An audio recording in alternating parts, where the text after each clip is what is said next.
Hey everybody, hope all is well with you and that things are cool in your world. I wanted to take a minute today and play this message that Tiny Tim left for me on my message machine. This was right after we got done doing the Prisoner of Love recording sessions, which were done in Tampa back in 1994. But before I do that, I wanted to take a minute and thank you guys for checking the content on the channel out. I really appreciate it. If you could subscribe, like, comment, and all that stuff, it really helps me out, helps the channel grow, and it keeps me motivated to keep telling this stuff. Anyways, so like I said, it was in 1994 we recorded the Prisoner of Love album with Tiny Tim down in Florida, Tampa. Those recordings were all done live, so we did 2 songs for 5 nights, total of 10 songs. It was all great, you know, Tiny loved the sessions, really cool stuff. So I ended up going back to Columbus, and Tiny went wherever he was going. I think at that time he was in Davenport, Iowa. Anyways, so I lived in Columbus. I lived on this main road that runs through all the way through Columbus called High Street, ironically. I lived above a hair salon, and right next to the hair salon was a bar. It was called Daz on High. And I used to, you know, go there and have a few pops and whatever. And then, you know, later in the nights, I'd come home and I'd call Tiny because he was a night owl. And it was always fun to talk to him, you know, late nights. And a lot of times he would play his ukulele and sing songs for me over the phone. It was really great stuff. I really wish I would have recorded that stuff. But at the time, I didn't have a machine that would do that. Plus, you know, Tiny and I were pretty good friends at that time. And it just would be a little odd and weird. So I just decided to not do that. You know, I could have gone out and got a machine and recorded the stuff, but I just didn't, stupidly. My bad, as they say. Anyways, so one day I get home from work. I was working in downtown Columbus at a marketing agency. I get home from work, and this message plays, and you're going to hear it in a few minutes. Now, the unfortunate part, and it was really, like, caught me off guard, and it was really funny, but the unfortunate part about this was the message actually carried on for like a minute and a half. And, you know, the marketing agency where I worked at was really cool. Lots of cool people, and it was a pretty relaxed atmosphere.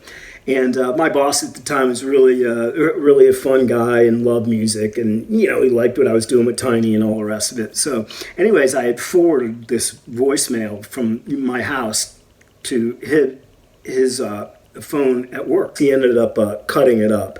So the message went from, you know, it was like a minute and a half or 2 minutes down to, you know, he clipped it to what you are going to hear.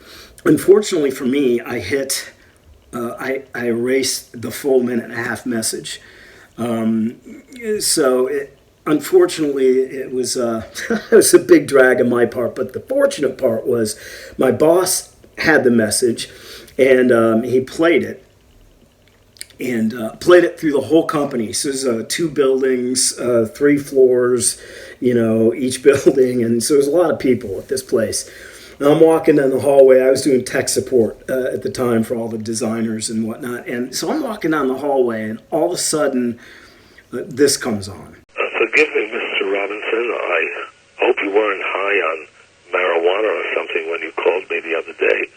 I say this, you know, with respect and everything, but because you sounded so happy, and usually I've talked to people who, when they have a smoke or something, they get very high and giddy, which you were the other night when you talked to me. Maybe you were just happy, because I don't know. So the whole place erupts. Everybody's laughing, you know, and just hilariously, and I didn't know whether to be, you know, kind of embarrassed or what, but it was just one of those funny moments and funny things that, but The full message was better though, because he was talking about how when he was making that first album, how either the studio session musicians or Richard Perry or somebody was always getting stoned while they were making the album, and Tiny was kind of cranky because he kept having to do the takes over and over and over again. And in the long version of the message that I stupidly erased, he goes a little bit into detail about that. Now, Tiny liked to, he liked to drink a little beer and, whatnot, get a little buzzed. And as you've seen on the channel, I have two videos where he's playing the ukulele, drinking the Schlitz, and all the rest of it. However, I don't think he was so keen on pot and getting high and all that stuff, or any drugs for that matter.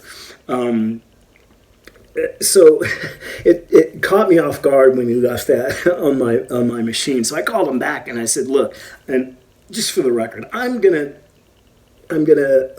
neither confirm nor deny the accusations at the time. It was late. It was about 2 a.m. So I don't know. Draw your own conclusions." But it was just one of those funny messages that caught me off guard. And when I called Tiny back, I was like, "Look, Tiny, no, not at all. It was late and I just had a few beers at the bar and all that. So it wasn't a big deal, but it was just kind of one of those funny things. And Tiny and I had a big laugh out of it. And it's just such a bummer that I didn't have the whole damn thing. Anyway, so like I said, just wanted to play that funny little Tiny Tim message. Thanks again for checking out all the content. I'm going to be posting more Tiny Tim videos here over the coming weeks and whatever, and more stuff with some of the other people. Again, thank you very much.